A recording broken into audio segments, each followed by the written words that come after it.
Dulu waktu saya masih kuliah, saya pernah bekerja paruh waktu sebagai kasir di sebuah minimarket dan seringkali saya ambil shift malam karena bayaran uang lemburnya lumayan.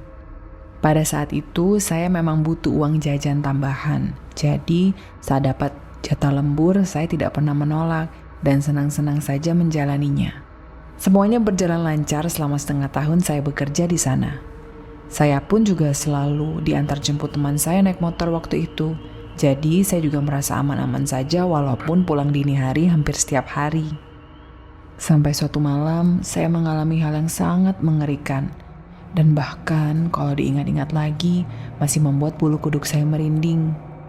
Sebelum kejadian mengerikan tersebut, memang beberapa hari sebelumnya teman saya berhalangan untuk mengantar dan menjemput saya karena baru mengalami kecelakaan. Tapi karena memang saya butuh uangnya, saya tetap masuk shift malam, walaupun sebenarnya saya takut. Pada hari kejadian, semua berjalan seperti biasa. Orang datang silih berganti dan semakin malam minimarket semakin sepi, walaupun biasanya beberapa bangku di depan terisi oleh orang-orang yang singgah duduk sebentar, lalu pergi. Tapi malam itu ada satu orang yang duduk cukup lama di salah satu kursi di depan minimarket tersebut. Beberapa kali matanya terus menempel ke layar HP-nya dengan gelagat yang terlihat gusar sambil merokok rokok yang sebelumnya dia beli di minimarket. Setelah beberapa saat, orang itu tiba-tiba masuk lagi ke dalam minimarket dan membeli kopi susu kalengan. Awalnya interaksi kami selayaknya kasir dan pelanggan pada umumnya saja. Sampai akhirnya dia terdiam setelah membayar kopi susunya. Lalu dia menatap saya beberapa detik dan bertanya, Itu yang di depan motor mbaknya ya?" Kebetulan di depan minimarket hanya ada 2 motor, motor saya dan motor orang tersebut. Lalu saya jawab, "Iya, itu motor saya." Lalu dia bertanya lagi, "Kalau yang di seberang itu siapa ya? Temennya mbak juga?" "Hah? Yang di seberang siapa, Mas?" Saya balik bertanya. "Itu mbak, orang di seberang yang dari tadi nggak pergi-pergi dan terus liatin ke arah sini." Lalu saya melihat ke arah jendela di samping kasir dan melihat ada seorang laki-laki di atas motor dan menatap ke arah minimarket.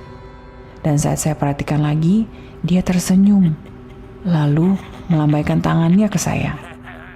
Saya langsung merinding setengah mati karena saya tidak kenal orang itu. Saya kaget sekali, syok bahkan. Karena di tangannya seperti ada golok. Tiba-tiba orang tadi memecah ketakutan saya dan memberitahu saya bahwa saat dia mau parkir motornya, dia melihat orang di seberang itu sebelumnya ada di depan minimarket dan sedang jongkok di samping motor saya, seperti mengutak-ngatik sesuatu. Lalu setelah kepergok olehnya, dia langsung pergi dan mengendarai motor yang diparkirnya agak jauh. Saat dia perhatikan lagi, motor tadi bannya sudah kempes. Dari situ dia mulai curiga. Lalu setelah dia keluar minimarket, dia melihat lagi laki-laki itu di seberang jalan dan menyeringai ke arahnya. Dia tidak berani langsung pergi dan duduk sebentar di depan minimarket, lalu langsung menelepon temannya untuk datang menghampirinya karena kebetulan rumahnya dekat situ. "Karena dia megang golok, mbak," katanya sambil menatap saya lekat-lekat. Seakan-akan ketakutan saya semakin tervalidasi.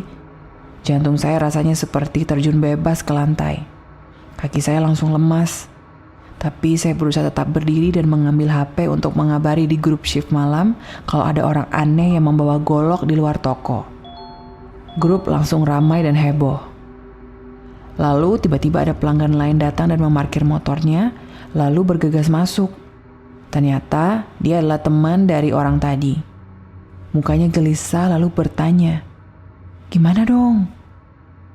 Kedatangan orang itu disusul dengan lengkingan teriakan saya karena begitu kaget saat melihat orang aneh itu sudah berpindah posisi. Bukan lagi di seberang, tapi sudah di bahu jalan, persis di depan minimarket.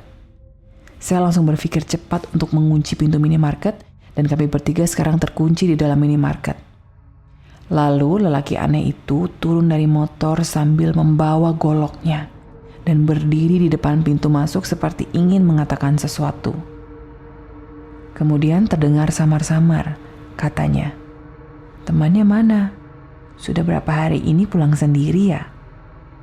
Lalu dia menyeringai sambil mengangkat goloknya, lalu pergi sambil tertawa. Di malam yang mengerikan itu, saya jadi tersadar bahwa selama ini ada orang yang memperhatikan gerak-gerik saya tanpa saya sadari. Bahkan sampai hafal dengan siapa saya pulang di jam-jam rawan tersebut. Sampai berniat jahat untuk mencelakai saya. Setelah kejadian mengerikan malam itu, saya akhirnya langsung resign.